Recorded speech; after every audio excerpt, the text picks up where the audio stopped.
बारामतीची पोटनिवडणूक बिनविरोध होईल असं सुरुवातीला वाटत होतं, पण काँग्रेसने उमेदवार दिल्यामुळे बारामतीची निवडणूक आता इंटरेस्टिंग वळणावर आलेली आहे. आपण जर बघितलं तर सुनेत्रा पवार या राष्ट्रवादीकडनं निवडणुकीच्या रिंगणात आहेत. काल छोटेखानी सभा झाली, त्यानंतर त्यांनी उमेदवारी अर्ज सुद्धा दाखल केला. तर दुसरीकडे काँग्रेसकडनं ॲडव्होकेट आकाश मोरे हे सुद्धा आता निवडणुकीच्या रिंगणात उतरलेले आहेत. त्यांनी सुद्धा या सगळ्यामध्ये फॉर्म भरलाय. काँग्रेसची भूमिका या निवडणुकीमध्ये उतरण्याची अगदी स्पष्ट होती आणि त्यांचं असं म्हणणं होतं की अजित पवार जे महाराष्ट्राचे उपमुख्यमंत्री होते, त्यांचा विमान अपघातामध्ये मृत्यू होतो, त्याची सविस्तर चौकशी व्हावे अशी मागणी केली जाते. पण इतक्या मोठ्या पदावर असणाऱ्या व्यक्तीच्या संदर्भातल्या अपघाताच्या संदर्भातला FIR सुद्धा हा महाराष्ट्रात दाखल होत नाही आणि म्हणूनच या सरकार विरोधात आवाज उठवला पाहिजे आणि म्हणून आम्ही निवडणुकीच्या रिंगणात उतरतोय. सुनेत्रा पवार या सरकारमध्ये सहभागी आहेत. भाजप जो पक्ष सत्तेमध्ये आहे, भाजपच्या अनेक गोष्टी आहेत, त्याला आमचा विरोध आहे आणि सुनेत्रा पवार त्यांच्यासोबत आहेत. म्हणूनच या सगळ्या भूमिकेच्या विरोधात ते आता निवडणुकीच्या रिंगणात उतरलेले आहेत. अर्थात अजित पवारांना न्याय मिळवून देण्यासाठी आपण निवडणुकीच्या रिंगणात असल्याचं आकाश मोरे यांनी अनेक मुलाखतीमध्ये म्हटलेलं आहे. पण या सगळ्यामध्ये म्हणजे काल अनेक घडामोडी झाल्या, त्या तुम्ही बघितल्या असतील, सभासुद्धा बघितल्या असतील, भाषणंसुद्धा ऐकली असेल.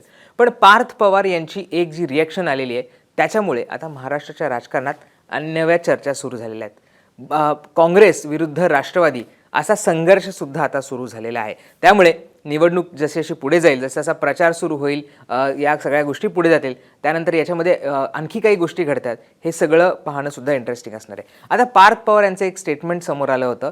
ABP माझा या वृत्तवाहिनीला त्यांनी एक बाईट दिला होता आणि त्यांच्या या बाईटनंतर, त्यांच्या या छोट्याशा मुलाखतीनंतर महाराष्ट्र काँग्रेस यांनी एक रिॲक्शन दिलेली आहे आणि त्या दोघांमधला आता वाद हा समोर आलेला आहे.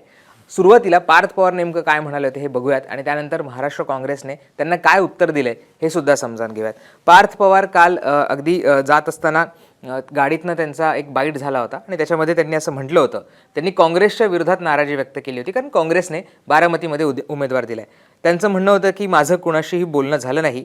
काँग्रेसला अर्थात त्यांना कळायला पाहिजे काय करायचं ते. त्यांच्या राष्ट्रीय नेतृत्वाबाबत मला काही माहीत नाही. सगळे मोठे लोक आहेत, सर्वांना माहीत आहे काय चाललंय. त्यांनी म्हणजेच काँग्रेसने विचार केला असेल तर करू द्या, पण त्यांना अर्थात काँग्रेसला नंतर काय त्रास होईल महाराष्ट्रात हे त्यांना दिसेल. अशा शब्दात त्यांनी काँग्रेसवर खरं तर प्रहार केला होता. पुढे ते म्हणतायत की लोक विसरत नाहीत जे दादांचं प्रेम आहे लोकांच्या मनात. अशा वेळी एवढ्या मॅच्युअर पार्टीने हा निर्णय घेणे, जिथे एवढे मोठे नेते आहेत, अतिशय चुकीचं आहे. मला वाटतं की आपण कोणाला थांबवू शकत नाही.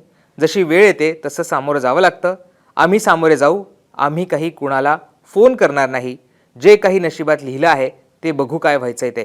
फक्त मला वाईट वाटतंय की काँग्रेसचा महाराष्ट्रात डाऊनफॉल आहे, असं पार्थ पवार यांनी म्हटलं होतं.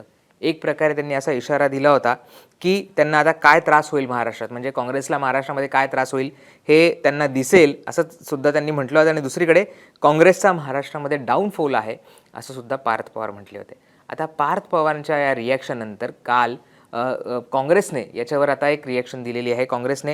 महाराष्ट्र काँग्रेसने एक ट्विट केलेलं आहे आणि त्याच्यामध्ये पार्थ पवारांना थेट उत्तर दिलेलं आहे. त्यांच्यावर जहरी टीका केलेली आहे. महाराष्ट्र काँग्रेस म्हणत आहे की धड भाषणही देता न येणाऱ्या कुटुंबियांच्या पूर्वपुण्याईवर आत्ताच खासदार झालेल्या मुलाने काँग्रेस पक्षाच्या डाऊनफॉलबद्दल बोलणं म्हणजे जरा जास्तच नाही का झालं. स्वतःच्या वडिलांच्या संशयास्पद अपघाती मृत्यूनंतर लगेच जमीन घोटाळ्यातील चौकशीतून बचावासाठी राजकीय सोय म्हणून शांत राहणाऱ्या, महाशक्तीसमोर सरेंडर झालेल्या या कृतज्ञ मुलाने काँग्रेस पक्षाबद्दल न बोललेलंच बरं राहील. या मुलाच्या वडिलांना न्याय मिळवून देण्यासाठी कर्नाटक सरकारने त्यांच्या राज्यात FIR नोंद करून घेतला.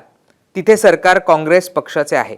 काँग्रेस पक्षाचेच बारामती विधानसभा पोटनिवडणुकीतील अधिकृत उमेदवार त्या संशयास्पद अपघाताचा महाराष्ट्रात गुन्हा नोंद करा, निवडणुकीतून माघार घेईल अशी मागणी करत आहेत.